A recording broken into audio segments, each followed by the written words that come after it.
रात के ठीक 11:59 पर रिया के मोबाइल पर अचानक एक अनजाना नंबर फ्लैश हुआ।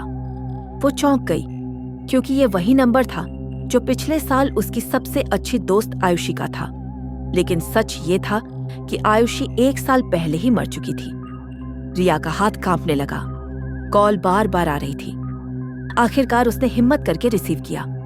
फोन के दूसरी तरफ से सिर्फ एक हल्की सी सिसकियों की आवाज आई और फिर वही जानी पहचानी आवाज, रिया, मदद करो, मैं यहां फंसी हूं।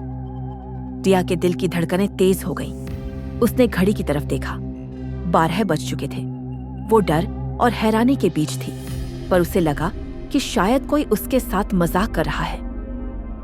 अगले दिन रिया अपनी दोस्त अंकित के पास गई और सब बताया। अंकित ने हंसकर कहा, रिया, तुझे जरूरत है इन कहानियों से बाहर निकलने की। आयुषी अब कभी वापस नहीं आएगी। लेकिन उसी वक्त रिया के फोन पर एक मैसेज आया, अगर मेरी सच्चाई जाननी है तो उस पुराने अस्पताल आओ जहां मैं आखिरी बार गई थी। रिया और अंकित उसी रात अस्पताल पहुंचे।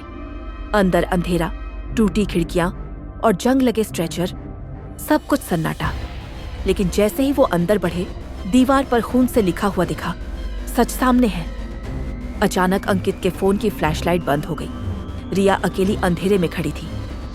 तभी उसी आवाज ने कहा, रिया, सच्चाई सबके सामने लाना, वरना एक और जान जाएगी। रिया ने अगले दिन पुराने रिकॉर्ड्स खंगाले।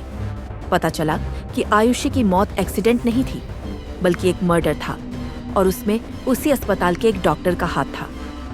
रिया ने सबूत जुटाए और पुलिस को दे दिए। डॉक्टर गिरफ्तार हुआ और आयुषी की आत्मा की बेचैनी खत्म हो गई।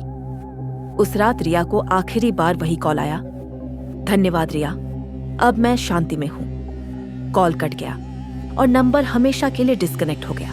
दोस्तों, अगर आपको ये कहानी अच्छी लगी तो अभी चैनल को सब्सक्राइब कर दीजिए, क्योंकि आगे और भी ऐसी रहस्यमयी कहानियां आने वाली हैं। और हाँ, आपको क्या लगता है, अगर आपके पास भी मरे हुए किसी करीबी का फोन आए तो आप रिसीव करेंगे या नहीं?